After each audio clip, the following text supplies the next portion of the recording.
Assalamualaikum warahmatullahi wabarakatuh. Assalamualaikum warahmatullahi wabarakatuh. Eh, Selamat sore teman-teman pemirsa Suara Muhammadiyah. Saat kita dapat berjumpa kembali dengan obrolan tentang impian Indonesia. Beberapa waktu yang lalu kita sudah tayangkan obrolan kita perdana dengan Mas Supidi dalam rubrik Indonesian Dream itu.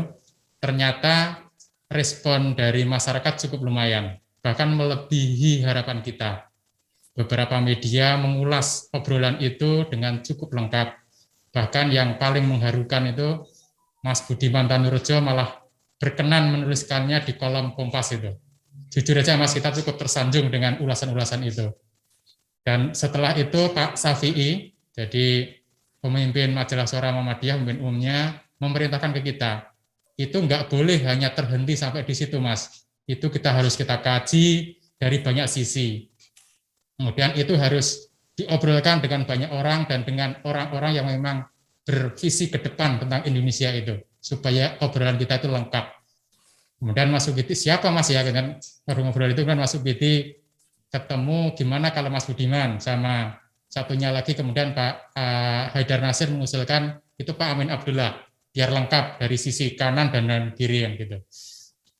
Dan salah satu alasan kita menghadirkan Mas Budiman dan Pak Amin Abdullah itu adalah yang pertama itu Mas Budiman itu kan redaktur Kompas sejak cukup lama, bahkan PMPR tahun 2011-2019. Sedangkan bagi warga Indonesia, Kompasnya rakyat Indonesia kan ya media Kompas. Jadi ya nggak ada alasan lain selain memaksa Mas Budiman untuk ngobrol tentang impian Indonesia itu. Kemudian yang kedua, mengapa Pak Amin Abdullah? Kalau di dalam pembaruan Indonesia itu kan kita kenal dua Amin Pak ya di zaman modern ini. Yang pertama itu Muhammad Amin Rais pada 98 tentang pembaruan sistem politik Indonesia. Yang kemudian Pak Amin yang pertama ini memilih untuk menjadi panglima perang dalam urusan partai politik. Sedangkan Amin yang kedua itu adalah Muhammad Amin Abdullah. Pembaruan pemikiran, pembaharu pemikiran Islam di Indonesia. Yang kalau Pak Amin yang pertama sudah hijrah ke politik, sedangkan Pak Amin yang kedua ini dalam kacamata Suara Muhammadiyah memilih untuk menjadi filosof sekaligus begawan lah, yang menjaga mata air kesucian pemikiran Islam di Indonesia. Nah, langsung aja mungkin Mas ya, Pak Amin. Yeah. 70 tahun sudah Indonesia itu merdeka sebetulnya.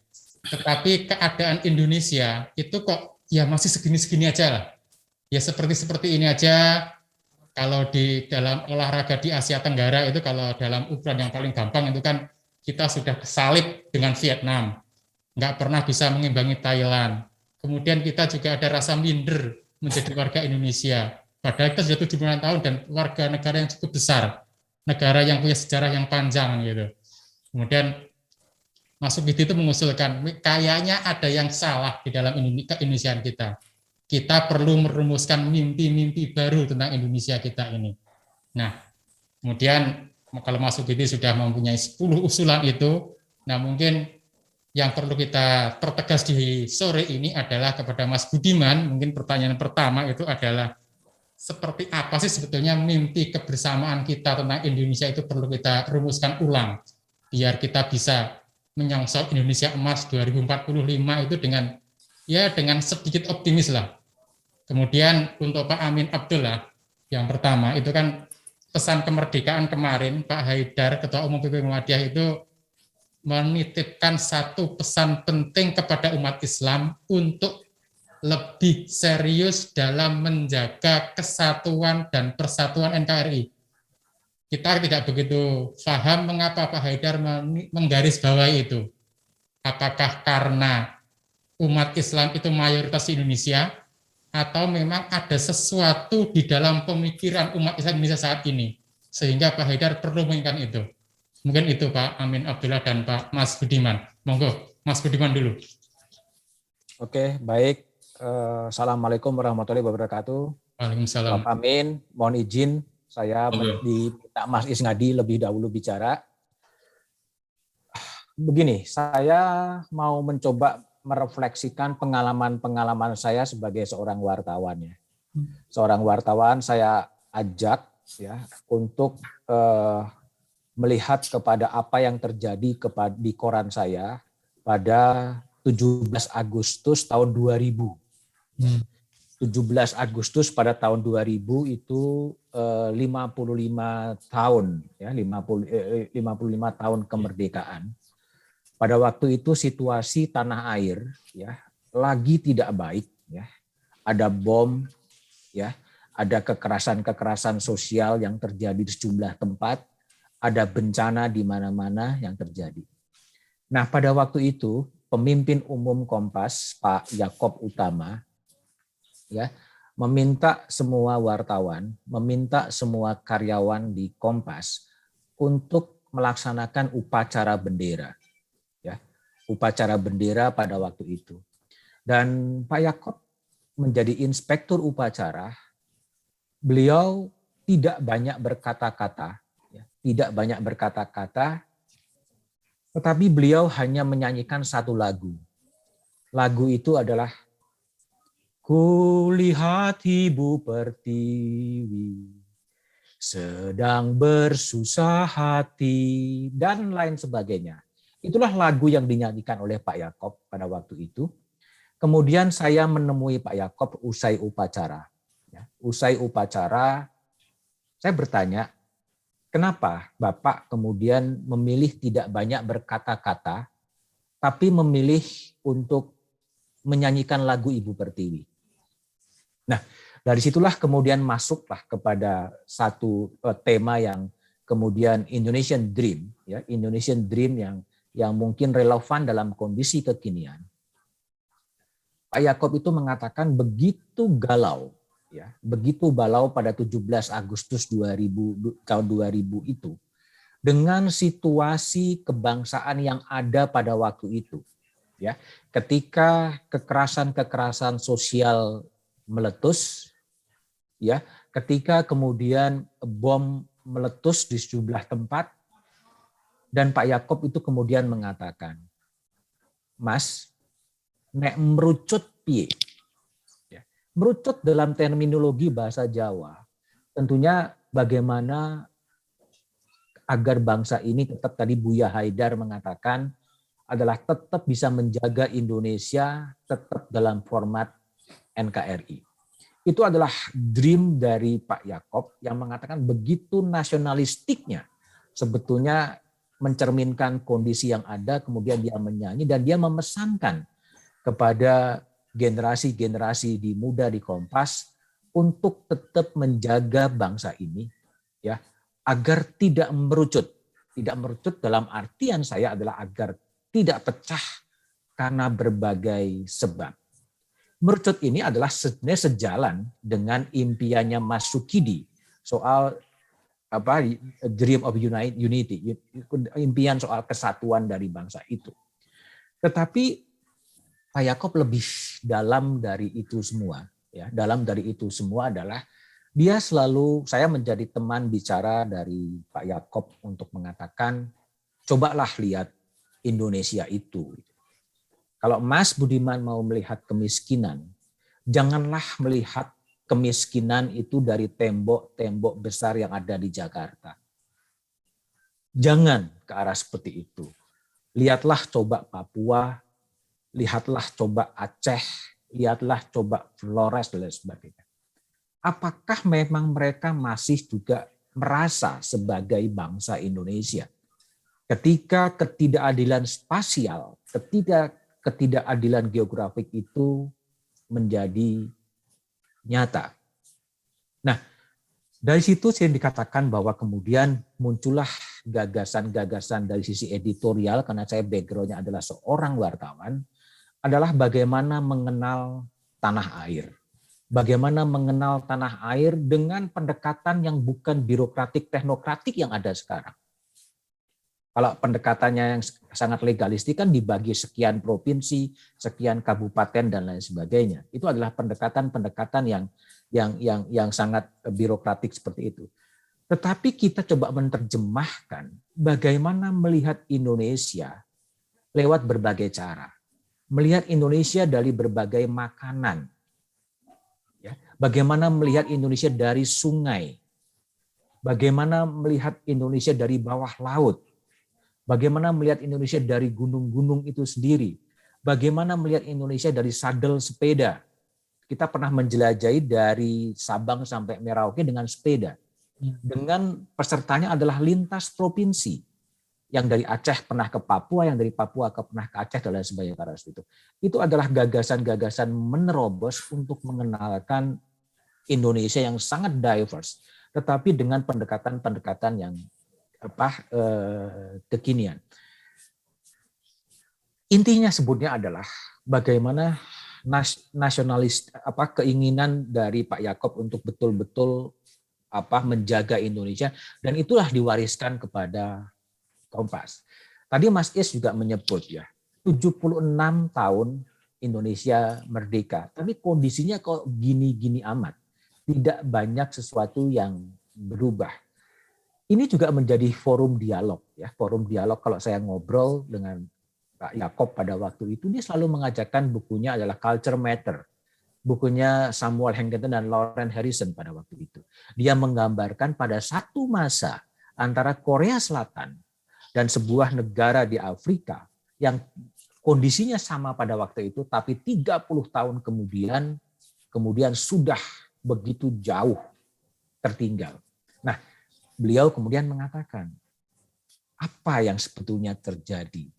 Kita bisa belajar dari Korea Selatan, kita bisa belajar dari negara-negara Afrika, dan kalau mengikuti buku itu adalah kultur bangsa Korea, kultur bangsa Afrika, dan kultur juga kemudian bangsa Indonesia. Inilah yang kemudian juga apa yang ditulis dan disampaikan oleh Mas Sukidi yang kemudian saya ulas dalam kolom saya. Ini sebenarnya sejalan dengan dream dari Kompas itu sendiri. Ya, dream dari Kompas itu sendiri, hanya memang yang kemudian saya bayangkan adalah bagaimana dream ini bukan hanya menjadi dreamnya Mas Sukidi, bukan hanya dreamnya siapapun, tapi mempunyai sebuah dream dari semua bangsa Indonesia, punya mimpi yang sama. Indonesia tuh mau jadi seperti apa? Ya, Indonesia ini mau jadi seperti apa?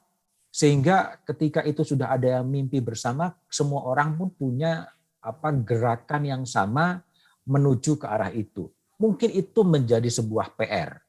Bagaimana menjadikan mimpi Mas Sukidi atau mimpi Suara Muhammadiyah, apakah kemudian mimpi Kompas atau itu menjadi mimpi bersama dari bangsa ini menyongsong Indonesia 2045.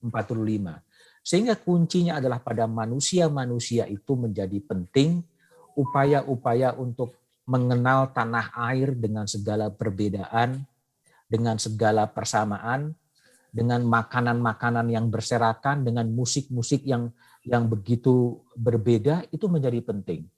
Karena dalam diskusi itu sekali kemudian muncul, ya, apakah 2045 yang namanya Indonesia masih ada? Itu challenge yang sekarang menjadi sangat luar biasa. Challenge yang sangat luar biasa ketika kita tidak punya sebuah mimpi bersama. Ketika Sumpah Pemuda 1928, orang dari berbagai kelompok kemudian ingin bersatu sebagai puncak sebuah gerakan, dan 45 ada sebuah mimpi kemerdekaan. Setelah kemudian merdeka, mimpi Indonesia menjadi seperti apa? Itu adalah pertanyaan-pertanyaan, sehingga kalau kemudian Mas Isngadi tadi mengatakan saya mengulas mimpi-mimpi Mas Sukidi, adalah pada satu titik memang kita butuh dream itu, butuh dream soal Indonesia masa depan seperti apa di era digital yang seperti sekarang. Lalu bagaimana kemudian strategi kemudian menjadikan mimpi itu menjadi mimpi kolektif, dan kemudian bagaimana kemudian itu menjadi tujuan bersama. Kalau orang ditanya soal kapan menyebut Indonesia, itu hanya mengatakan ketika Anda berada di luar negeri, where are you from? I am from Indonesia. Setelah itu selesai. Orang tidak pernah mengatakan saya sebagai orang Indonesia. Nah, realitas-realitas empirik inilah sebetulnya di era yang disrupsi digital yang seperti sekarang, batas-batas nasionalisme itu menjadi sangat borderless, menjadi sangat tidak ada batas, karena interkoneksi antara satu tempat dengan global itu akan semakin kuat.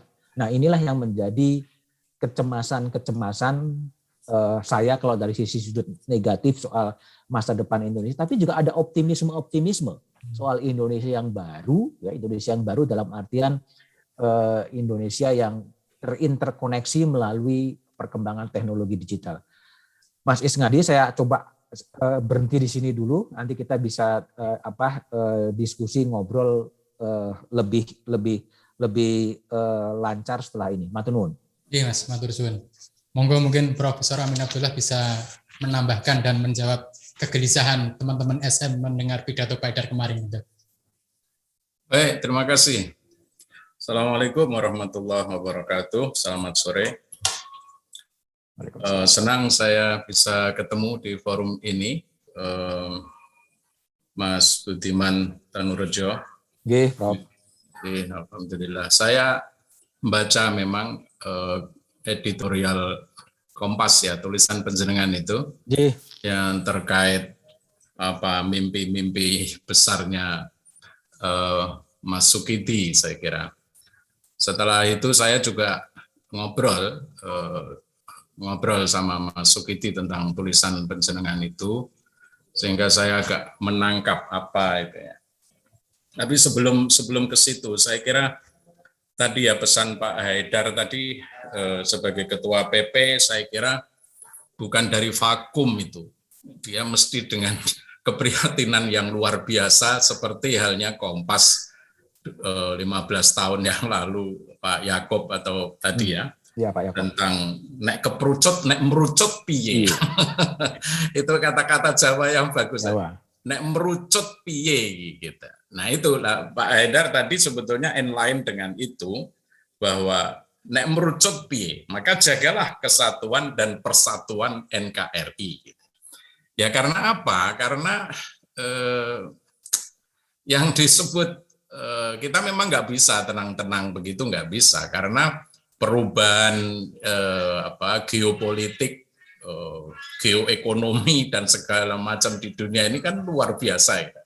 Siapa yang membayangkan Yugoslavia yang sekuat itu bersama-sama Soekarno lalu menjadi 11 negara? Bagi siapa? Dulu yang namanya Soviet Union raksasa luar biasa, bukan? Tapi setelah Glasnost kan, menjadi berapa negara itu. Jadi sebetulnya ada alasan objektif lah, saya kira, Ketua PP maupun Kompas untuk khawatir gitu, untuk supaya tidak masuk trap ya, masuk trap semacam tadi. Nah belakangan Afghanistan, Afghanistan seperti itu ya. Orang masih belum percaya meskipun sudah diyakinkan bahwa ini new regime, ini beda ini gitu kan. Tetapi karena masa lalunya semacam itu, dia juga masih ragu betul. Nah, itu juga menambah amunisi kekhawatiran tadi kan, Mas Budiman ya. Saya kira itu. Nah, untuk itu saya kira konteks Mas Sukidi bicara di Kompas, kemudian diangkat menjadi tulisan Mas Tanurejo tadi itu, saya kira mimpi itu memang perlu ya, mimpi-mimpi besar itu perlu. Untuk apa mimpi itu? Ya bukan mimpi kosong, tetapi untuk komitmen sebetulnya. Ada passion to be Indonesians gitu ya. Ada merasa bangga gitu. Rasa bangga menjadi Indonesia. Mengapa tidak bangga? Karena kita punya cita-cita yang sebetulnya Indonesia ada sekarang ini sebetulnya kan sangat-sangat dikagumi oleh banyak orang ya, karena beribu pulau, berpuluh agama dan kepercayaan bisa menyatu seperti ini, itu kan sebetulnya juga bagian yang seperti miracle gitu loh, seperti miracle gitu.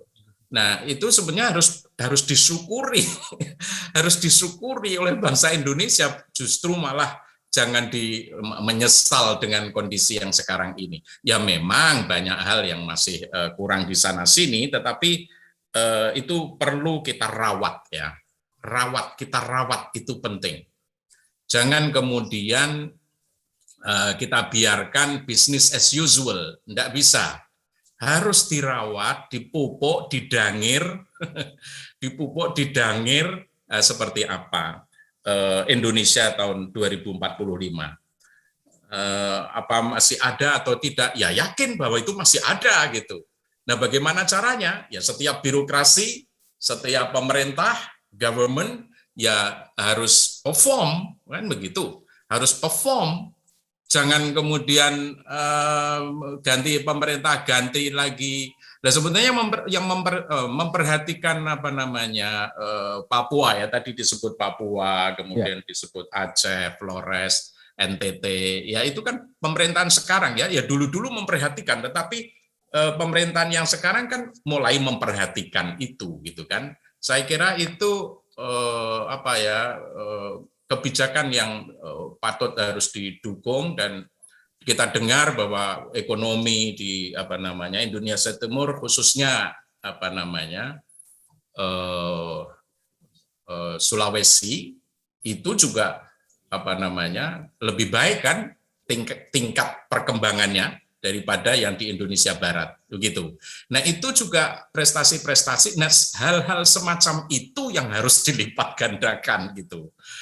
Upaya-upaya semacam itu yang harus dilipat gandakan supaya kesatuan dan persatuan NKRI itu terus langgeng gitu. Tidak tergoda oleh macam-macam di tengah jalan, tergoda ini, tergoda itu, kemudian terpleset, lalu merucut. Nah, itu dia. Nah, itu. Nah, maka upaya-upaya dreaming tadi itu, saya kira perlu. Dan saya baca apa yang disampaikan Mas Sukidi itu, memang setiap generasi itu perlu mengemas baru, dikemas baru. Mungkin poin-poinnya poin-poin lama, tetapi kemasannya itu yang barangkali baru, dan sehingga menarik generasi milenial atau kita-kita juga yang tua tertarik. Mengapa Mas Sukidi menyebut 10, enggak 15, enggak 7, gitu. Umpamanya itu kan bagian dari kemasan gitu. Nah, saya melihat kemasan dia menarik, meskipun itu ya sebetulnya poin-poin yang disebut itu sudah ada di dalam butir-butir Pancasila gitu ya.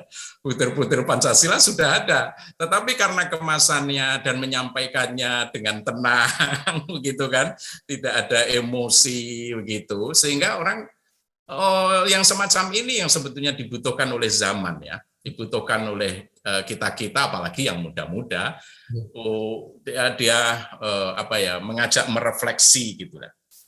Nah, maka kalau istilah rejuvenasi saya kira penting. Jadi selain kemasan baru, rejuvenasi. Jadi membahasakan dengan bahasa-bahasa baru yang lebih menyentuh, seperti itu penting sekali untuk itu tadi proses mendangir, proses irigasi, proses itu tadi ya, gunung-gunung supaya subur, pertanian tetap menghasilkan dengan membanggakan, begitu kan. Nah, itu dari segi pertanian, tetapi dari segi ideologi kan lebih, tantangannya kan lebih berat. Tantangan lebih berat. Nah, untuk itu upaya-upaya seperti Mas Sukidi tadi saya kira penting. Selain kemasan, dia juga ingin sebetulnya interpretasi dan kontekstualisasi. Itu juga penting, karena kontekstualisasi selalu menyentuh kebutuhan-kebutuhan rakyat lapis bawah, grassroots people. Itu yang kadang mungkin dari Jakarta sudah berpikir begitu, tetapi di bawah BLT saja salah sasaran kok, umpamanya gitu ya, enggak semua lah. Tetapi kan enggak enak ya, ada salah sasaran lalu yang disalahkan data, gitu kan. Data itu kan from the early beginning kan di tangan pemerintah. Dan itu kan harus diperbaharui setiap saat, bukan karena ada bencana. harus diperbaharui monthly atau mungkin weekly gitu. Dan itu sudah menjadi program nasional sehingga ketika terjadi musibah kita ready gitu kan. Nah ini setiap musibah cari data. Setiap musibah cari data. Datanya overlapping antara satu dengan yang lain, antara kementerian ini, kementerian itu, overlapping, nggak karu-karuan. Sehingga 76 tahun kok masih begini, ya itu kan pertanyaannya semacam itu.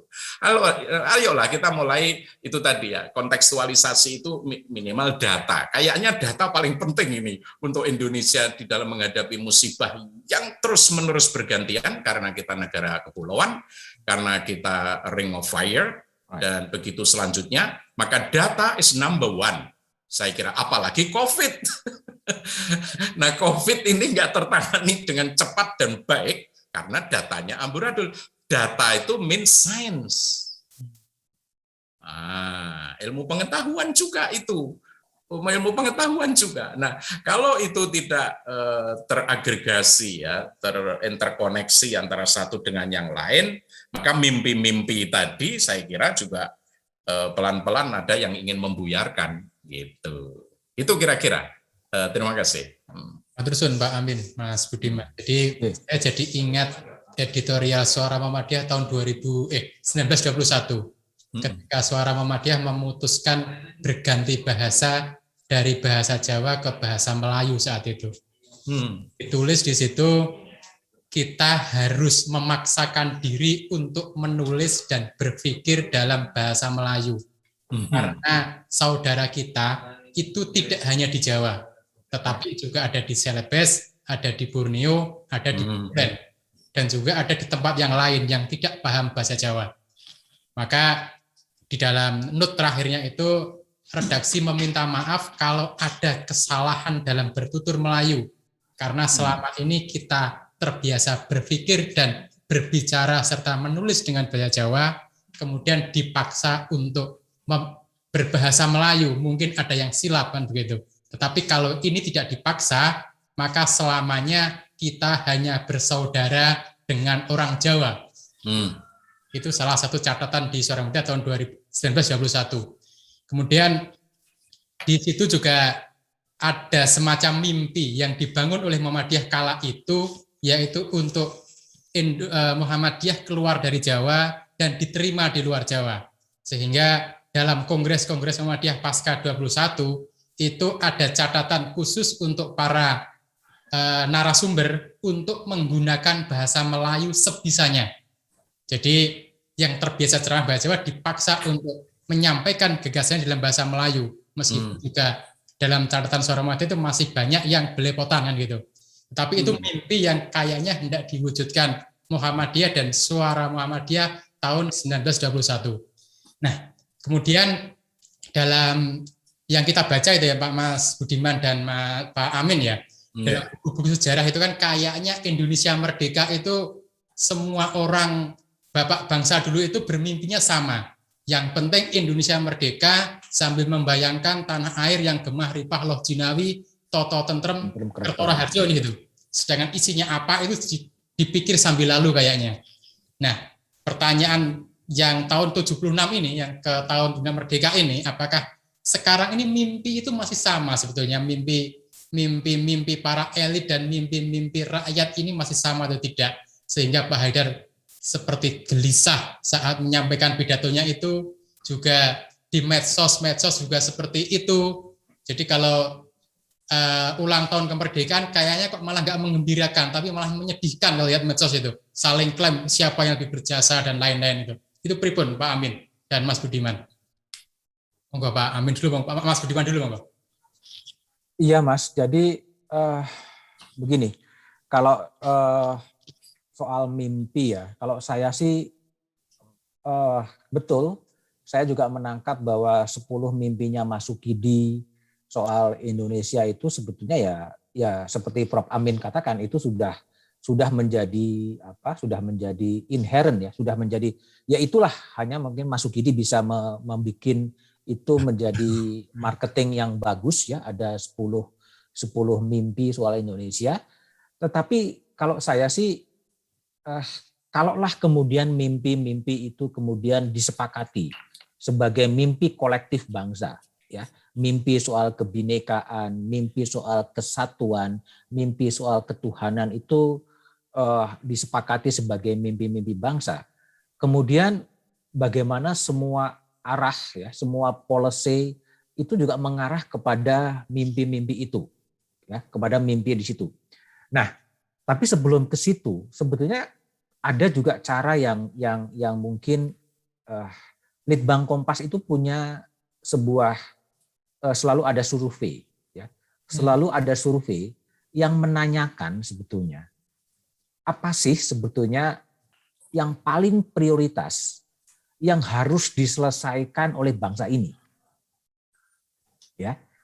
Nah, itu selalu akan ada sebuah longitudinal survei yang selalu dilakukan tiap 6 bulan sekali, ya. Kadang tiap 6 bulan kita mau ngecek apa sih sebetulnya yang dirasakan oleh masyarakat bawah soal Indonesia.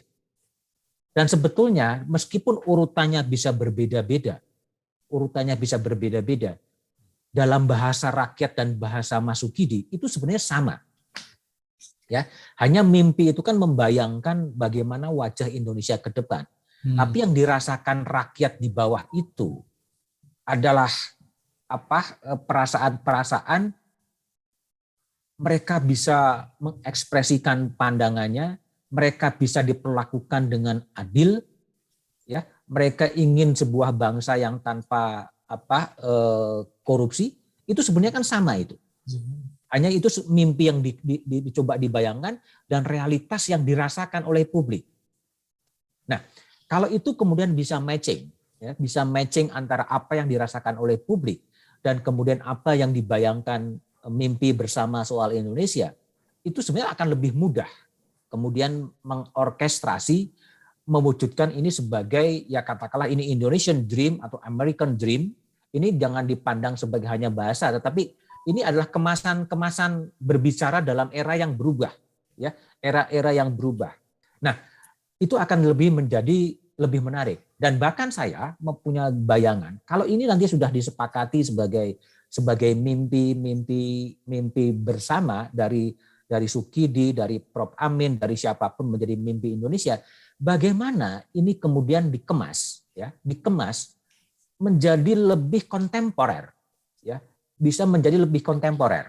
Saya pernah membayangkan kalau mimpi-mimpi soal ketuhanan, mimpi-mimpi soal keadilan, mimpi-mimpi soal kebinekaan, bisa itu dialih wujudkan menjadi tadi kalau Mas Isnadi mengatakan setiap 17-an yang dirasakan adalah mem-mem yang kemudian sangat mendestruksi, tetapi ini juga bisa dimunculkan dengan bahasa-bahasa kekinian, bahasa-bahasa milenial. Saya punya pengalaman begini, Mas Is. Saya ingin mencoba dari hasil kajian Litbang Kompas pada waktu saya ambil bahwa satu pekerjaan rumah yang dirasakan oleh bangsa ini, oleh responden Kompas pada waktu itu adalah korupsi. Ini adalah penyakit masalah bangsa yang harus diselesaikan. Nah, saya sengaja mengambil segmen milenial, anak-anak muda yang di bawah 24 dalam bahasa itu. Coba, kalau kamu mempunyai mandat untuk menyelesaikan korupsi, apa yang kamu lakukan? Without the box yang terjadi. Bukan dengan penegakan hukum yang tegas, ini enggak. Mereka justru mengatakan bagaimana menyelesaikan masalah korupsi dengan sastra. Ini sesuatu yang sangat berbeda. Sastra dalam arti adalah pendidikan, tapi itu adalah pola pikir mereka. Ya, itu kan yang kita tes ke arah seperti itu. Sehingga kembali tadi pertanyaannya adalah bagaimana mimpi-mimpi tadi istilah Prof. Amin diinterpretasi kemudian kontekstual dengan situasi kejam ini harus diwujudkan dalam format-format yang lain. Ya, format-format YouTube, format-format webinar, format itu adalah format-format kekinian. Tetapi ada juga format-format yang bisa diselesaikan. Tetapi kita juga harus bisa menemukan batu-batu sandungan, ya, batu-batu sandungan agar yang bisa membuyarkan mimpi-mimpi ini. Nah, inilah yang tadi Buya Haidar Nasir khawatir dengan NKRI itu juga harus ditemukan sehingga ada ada juga upaya untuk kemudian menangani potensi-potensi yang ke situ. Salah satu yang mencemaskan dan mengkhawatirkan di luar problem ideologis politis, tadi yang Prof. Amin katakan adalah soal sadarkah bahwa Indonesia ini memang kita pernah membuat ekspedisi Ring of Fire, ya, ekspedisi cincin api. Dengan tadi yang saya bilang Indonesia dari bawah laut, Indonesia dari atas gunung, itu kan cincin api. Sadarkah bahwa kemudian bangsa ini, kemudian bahwa kita hidup adalah di tanah bencana, dan bencana itu pernah terjadi, sedang terjadi, dan akan terjadi lagi di kemudian hari. Nah, kalau polanya adalah demikian, yang seperti Prof. Amin katakan, bagaimana sains itu mendikte policy agar mimpi itu tidak buyar ketika disaster itu kemudian terjadi. Pertanyaan berikutnya lebih spesifik. Apakah kemudian warga bangsa ini daerah tertentu tahu nggak sih the most dangerous city di Indonesia itu di mana? Dalam sisi kebencanaan. Peta itu ada semuanya. Tapi apakah wali kotanya, apakah gubernurnya tahu? Tidak tahu. Karena yang namanya kalau kita membuat statistik soal Kepala Badan Penanggulangan Bencana Daerah, itu adalah pos-pos dalam bahasa tanda kutip buangan, orang-orang yang tidak mengenal tanah airnya. Sehingga sarjana apa ditaruh di sana seperti itu. Salah satu yang bisa membuyarkan mimpi itu adalah kalau kita gagal melakukan mitigasi bahwa Indonesia ini adalah daerah yang sangat rawan bencana, dan sudah ada list the most dangerous city in Indonesia. Kalau itu terjadi, ya kemudian membahayakan. Nah, itu sebetulnya tadi saya katakan ada upaya alih wujud dari mimpi. Kita menemukan dari bawah apakah sesuai, tapi batu sandungan ya, batu-batu yang membuyarkan mimpi juga harus dipetakan sehingga ada sebuah orkestrasi, division of labor, siapa yang harus mengerjakan apa, si itu harus mengerjakan apa, sehingga dream itu kemudian tidak dikhawatirkan oleh generasi pada era Pak Yakob, nek merucut piye, karena semuanya sudah berhasil dipetakan, semuanya bisa berhasil diidentifikasikan. Tetapi kalau pertanyaannya apakah saya orang yang pesimis atau yang optimis, saya optimis sebetulnya. Karena bagi saya, teknologi itu bisa menyatukan. Ya, sekarang saya di Jakarta, Prof. Amin di Jogja, Mas Iskandi di Jogja, kita bisa conference. Itu bisa kita tambah, itu kan menyatukan. Gagasan-gagasan apakah Bung Hatta, gagasan-gagasan Bung Karno, itu bisa disatukan, bisa dikonkretkan melalui teknologi. Tapi membutuhkan kembali orang-orang yang memang open mind dalam situasi-situasi yang terjadi seperti sekarang. Begitu, Mas Is. Oke, matur suwun, Mas Budiman. Monggo Pak Amin. Jadi ini tambahan untuk Pak Amin pertanyaannya akhirnya. Karena pengetahuan itu penting untuk mitigasi bencana. Dan dalam Islam kayaknya kita ada sedikit penurunan dalam care kita pada pengetahuan. Apakah itu akan menjadi batu sandungan juga untuk umat Islam ini Pak Amin, untuk di Indonesia ini? Untuk lebih, karena di Muhammadiyah sendiri untuk penyadaran COVID sulitnya setengah mati. Ya. Monggo Pak Amin. Ya, terima kasih. Ya, saya kira itu penting ya ketika kita berhadapan dengan pandemi, bencana, disaster tadi itu, kan selain berdoa kan juga perlu sains kan. Enggak cukup berdoa, sains itu penting. Nah, maka saya memang ini big questions ya, mungkin harus terus-menerus dipertanyakan. Mengapa tahun 60-an itu Korea kemudian dan yang lain-lain di negara itu sebenarnya sama dengan kita gitu ya. Taiwan, Korea, kemudian itu bahkan Malaysia itu guru-gurunya dari kita gitu kan. Tetapi kok kemudian di dalam perjalanan waktu kok terbalik begitu. Nah, itu perlu, itu seharusnya harus diteliti betul itu. Apa itu? Mengapa Korea maju? Bagaimana mereka memahami sains itu yang punya implikasi nanti kepada kreativitas, punya inovasi, ya kan, research and development, nah gitu kan, research and development, begitu. Itu kan vocab scientific itu. bukan vocab agama. Bukan vocab agama itu. Mau dicari setengah mati ya mau dicari-cari ya ketemu juga, tetapi itu bukan. Nah, itulah mungkin yang harus ke depan ini dalam waktu 5 tahun, 10 tahun harus dicari betul mengapa kita kok agak tertinggal gitu ya di dalam hal menghubungkan antara agama dan sains itu ya bahasa Anda tadi begitu. Saya kira itu kita ya saya kira berimannya udah lebih-lebih lah ya. Tetapi dalam mengkaitkan dengan sains agak sulit sekali. Itu saya kira perlu refleksi ya menuju tahun 2045 itu ya terlalu jauh 2045. Dalam 5 tahun ini memang perlu gitu ya. Kemarin kami baru berdiskusi di forum guru besar ITB, apa masih patut diteruskan itu perbedaan antara IPS, IPA dan budaya. Belum pernah ada pembaharuan dalam konsep itu. Ya kan? Belum lagi agama, padahal di luar 3 tadi agama yang mendominasi lewat media sosial. Nah, dia. Jadi media sosial bicara begitu, sekolahnya seperti itu, lalu ada klasifikasi yang tajam, ya mungkin penjurusan oke, tetapi kalau temboknya itu seperti tembok Berlin, antara IPA, IPS, dan budaya, saya kira kita kehilangan banyak hal. Saya kira begitu. Nah, untuk itu saya kira memang kembali kepada yang disampaikan Mas Sukidi, saya kira dia menempatkan kebinekaan itu lebih dulu daripada ketuhanan. Mudah-mudahan tidak digugat banyak orang ini. Tetapi kemudian di bawah ketuhanan ada gotong royong gitu ya. Ini bagaimana memaknai? Saya mengatakan memang diskusi intelektual, teologi, kemudian filsafat, kultur tentang kebinekaan itu saya kira tidak bisa ditawar-tawar. Itu adalah number one karena perdamaian itu adalah based on kebinekaan. Kalau perdamaian sulit sekali membayangkan perdamaian kalau tidak bineka.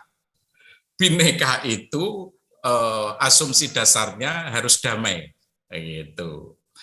Nah, sementara tafsir ketuhanan bisa macam-macam, gitu.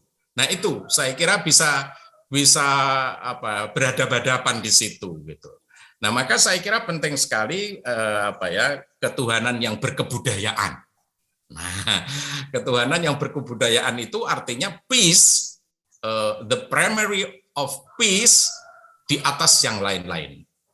Gitu. Jadi bineka itu bukan sekedar ras, suku, agama begitu, tidak, tapi perdamaian. Nah, gitu kan.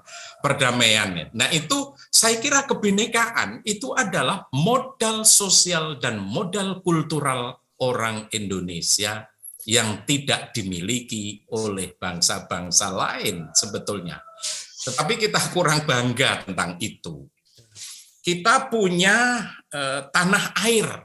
Nah, disebutnya tanah dan air, begitu kan? Kita punya leluhur, ancestry. Kita punya leluhur. Amerika itu sulit mencari leluhur. Amerika tidak punya leluhur, leluhurnya di Eropa. Loh, kita itu punya tanah dan air, itu leluhur, gitu. Nah, maka kebinekaan tadi itu yang saya sebut itulah modal sosial dan modal kultural yang kita harus bangga, bukan malah pesimis, tapi harus optimis itu. Karena itu kekuatan kita dari Sabang sampai Merauke itu adalah Bhinneka Tunggal Ika itu. Saya kira itu number one karena itu peace.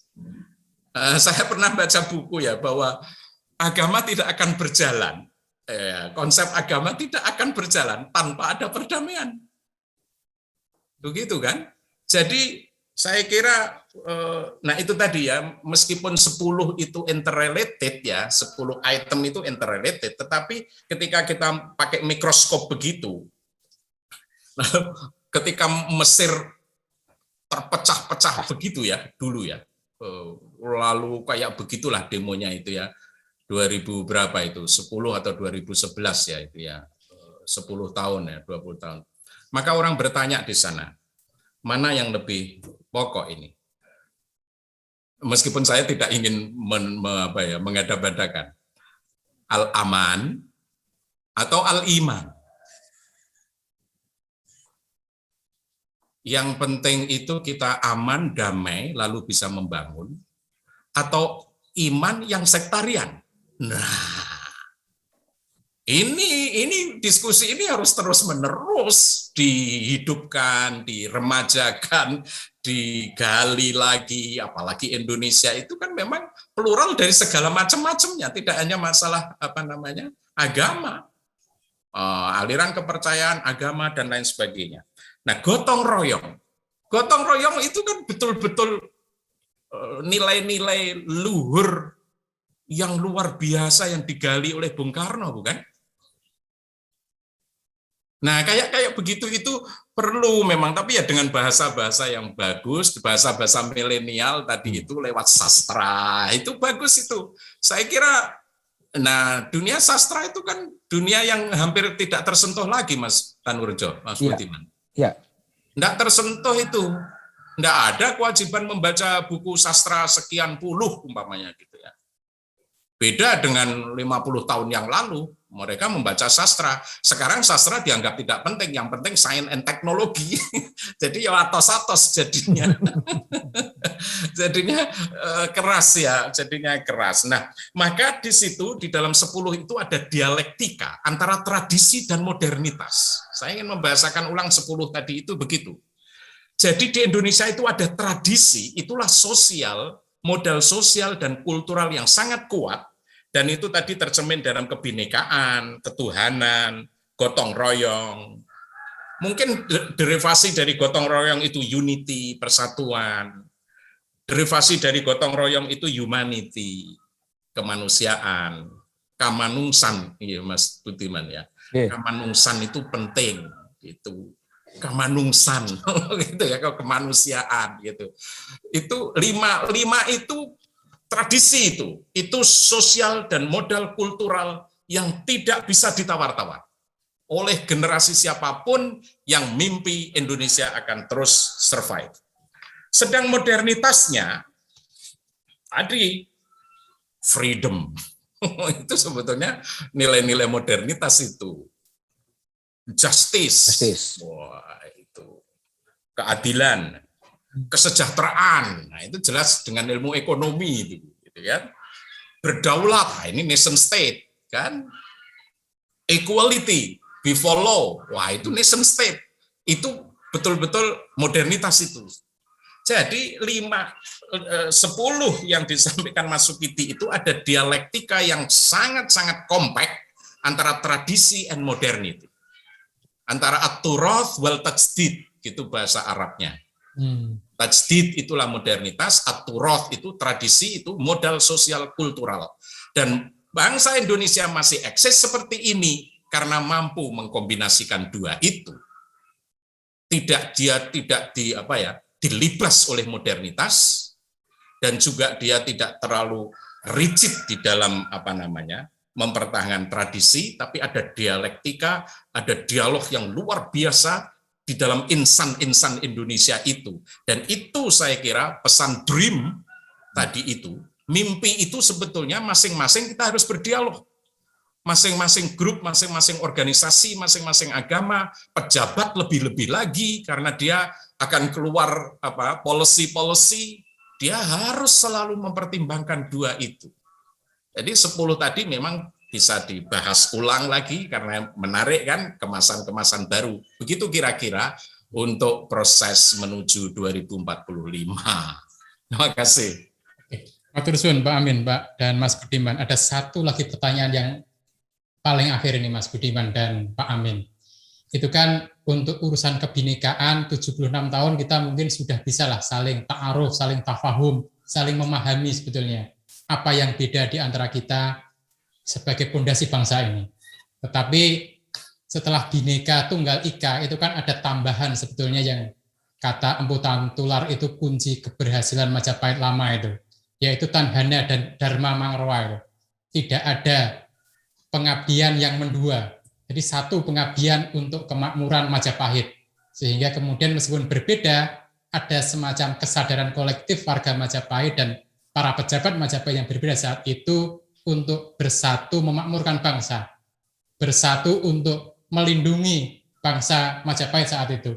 Nah, pertanyaan yang untuk kekinian ini, Mas Budiman dan Pak Amin itu siapa yang sebenarnya harus meng-create atau dan yang memimpin untuk ketunggalan tujuan itu, yaitu untuk ya saling memahami, kemudian saling bekerja sama, kemudian saling memaklumi antar yang berbeda itu, sehingga kita sama-sama bisa untuk mewujudkan Indonesia yang baldatun thayyibatun warabun ghafur itu. Sebuah negara yang dirahmati Tuhan dan yang dinikmati oleh seluruh rakyatnya itu. Monggo, Mas Pak Amin dulu mungkin. Ya, saya kira bulat tekad. Saya kira kita semua sadar bahwa dari sila sekian yang paling kedodoran itu adalah sila keadilan sosial. Keadilan sosial, dan itu sebetulnya ekonomi. Nah, ekonomi saya kira yang menjadi keprihatinan yang luar biasa. Mengapa hanya sekian persen orang Indonesia yang menguasai tanah di Indonesia? Umpamanya begitu. Itu bagaimana itu bisa terjadi dulu-dulu gitu kan. Nah, itu terus-menerus harus dikoreksi gitu, harus dikoreksi. Tidak bisa semacam itu. Nah, itulah saya kira maka yang ke depan yang harus fokus ya, semua fokus itu adalah masalah kesejahteraan dan kemakmuran tadi untuk mencapai apa tadi istilah Anda, baldatun thayyibatun warabun ghafur. Negara yang baik, yang berberkah begitu, dan makmur, adil dan makmur. Nah, untuk itu 3 pilar harus bekerja sama, atau 4 pilar malah ya saya kira. Yang pertama adalah negarawan. Saya kira Pak Syafi'i selalu mengatakan kita ini banyak politisi tapi minus negarawan. Itu penting. Mari kita create negarawan-negarawan baru. Yang banyak adalah politisi-politisi kita itu. Politisi yang mengklaim negarawan, tetapi ketika dealing the problem itu lebih membela partainya daripada bangsanya. Itu saya kira catatan Pak Azumardi dan teman-teman, Pak Yudi Latif, saya kira selalu seperti itu, jangan lupa. Tapi se-Indonesia yang nulis kan hanya 2 orang itu. Ya, Prof. Amin nulis lah. Kompas. ya dalam arti ya sudah berat sekali gitu ya. Oke, politisi tetap harus mau mendengar dari yang lain, ya kan? Politisi harus mau mendengar. Oh, ini loh Indonesia Timur tuh kayak begitu gitu. Janganlah hanya lihat Jakarta tembok-temboknya tadi, tapi lihat. Kemudian yang ketiga adalah civil society. Saya kira seperti NU dan Muhammadiyah dan 80 ada organisasi Kristen, Katolik, Buddha yang luar biasa banyak itu tetap harus bersuara. Tetap bersuara untuk mengimbangi itu tadi, bahwa politisi terjebak kepada kepentingan ad hoc dia, lalu minus negarawan. Kemudian untuk kemakmuran tadi itu tadi entrepreneur. Entrepreneur itu. Jadi tidak hanya 3 itu, entrepreneur dalam arti dunia usaha. Bagaimana apa istilahnya pemerintah, hilirisasi atau apa itu ya. Saya kira itu minus betul kita 76 tahun itu. Baru akan mulai ini sedikit-sedikit. Baru mulai kita sudah kena climate change. Waduh, berat sekali itu. Usaha-usaha itu mikirnya sekarang juga memperhitungkan bagaimana gas rumah kaca segala macam kan, itu bagaimanapun harus dipikirkan. Kalau enggak tenggelam, itu Kompas kemarin berapa puluh kota yang akan tenggelam tahun 2050. Kalau kita para politisi ini tidak berpikir ke situ, tenggelam betul itu.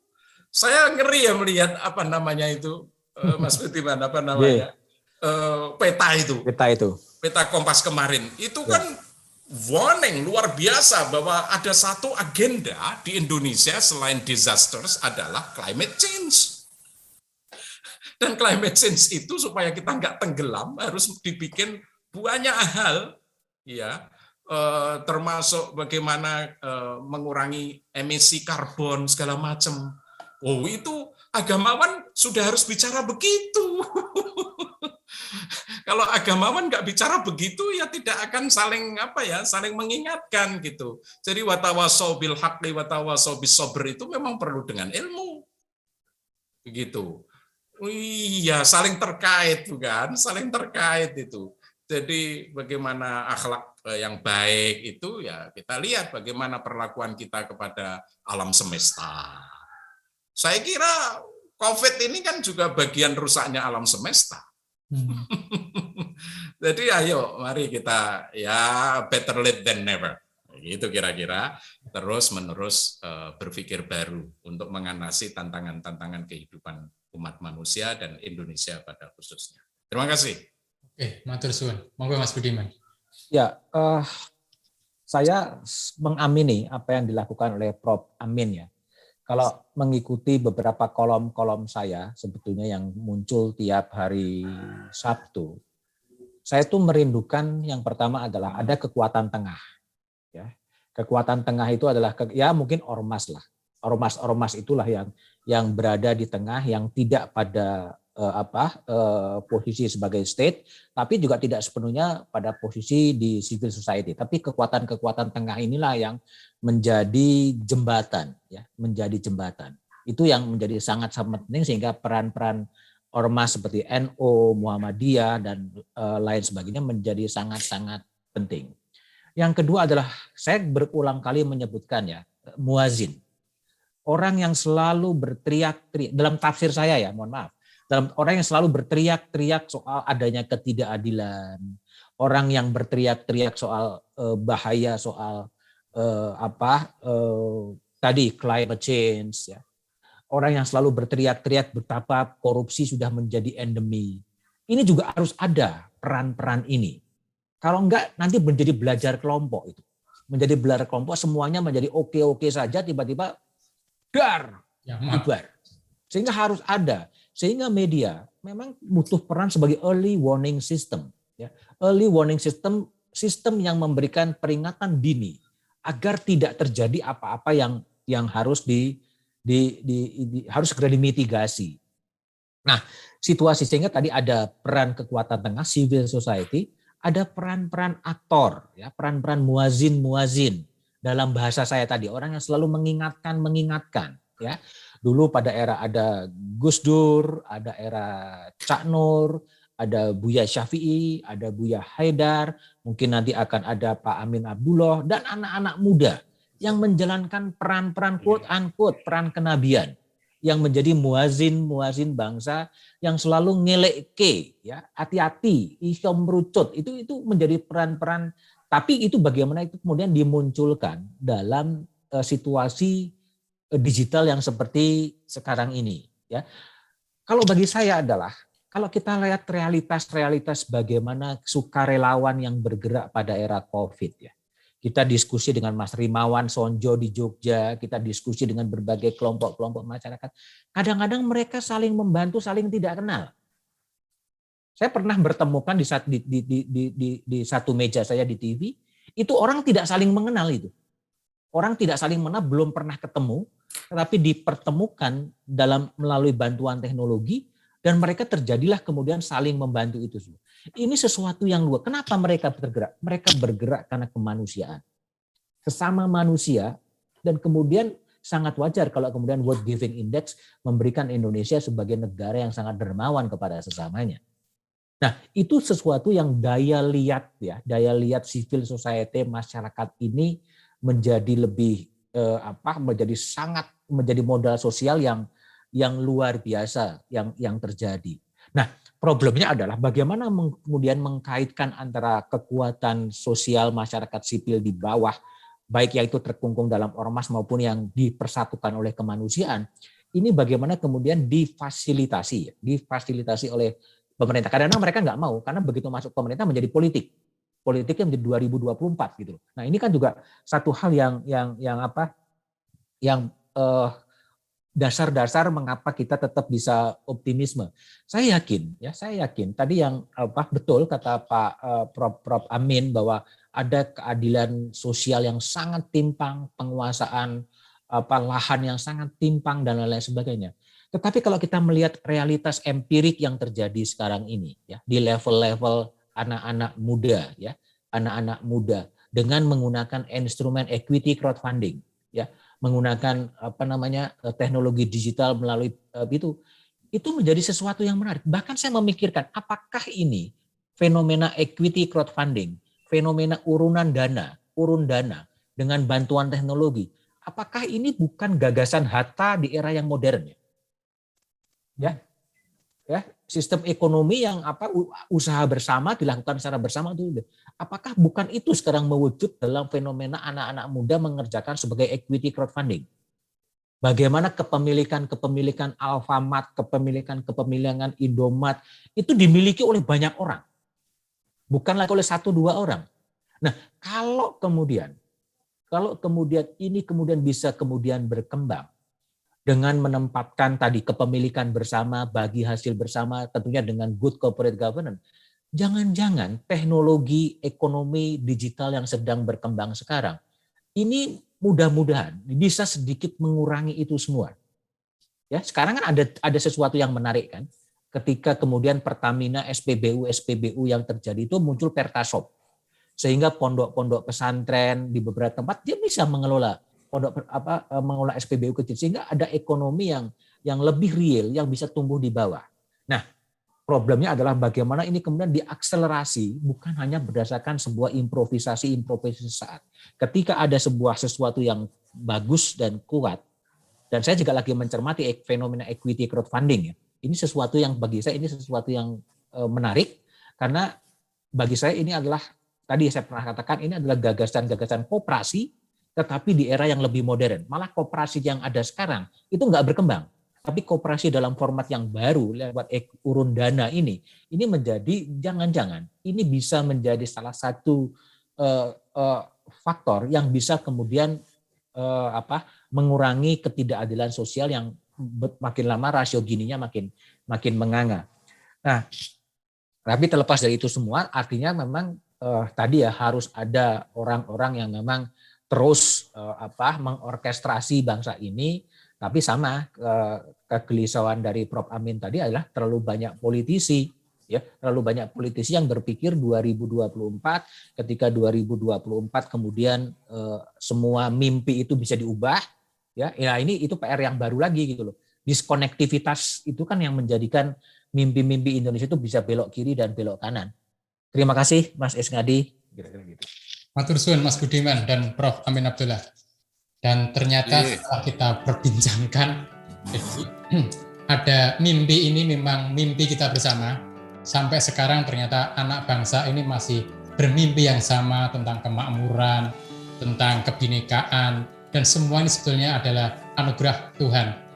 Dan ini sebetulnya harus kita jaga secara bersama sesuai dengan pesan Pak Haidar kemarin itu. Jangan sampai anugerah Tuhan tentang kebinekaan, tentang kemakmuran, dan yang sudah kita nikmati sehingga wujud Indonesia ini jangan sampai merucut dalam embanan kita. Jadi siapa yang bertugas maka adalah tugas kita bersama untuk mewujudkan mimpi kita bersama ini. Semoga Indonesia semakin baik untuk tahun-tahun ke depan dan tidak selesai pada tahun 2045 yang akan datang. Sekali lagi matur suwun Mas Budiman dan Abdullah. Matur. Assalamualaikum warahmatullahi wabarakatuh. Waalaikumsalam. Oke, sekali lagi terima kasih Prof. Amin Abdullah dan Mas Budiman Tanurjo yang telah menemani kita dalam memperbincangkan Indonesia kita yang sama-sama kita cintai ini. Untuk pemirsa SMTV, jangan lupa subscribe, share, dan like video ini serta berilah komen biar tampilan kita ke depan dan materi kita ke depan lebih bagus dan lebih bisa kita nikmati secara bersama-sama. Sekali lagi terima kasih dan wassalamualaikum warahmatullahi wabarakatuh.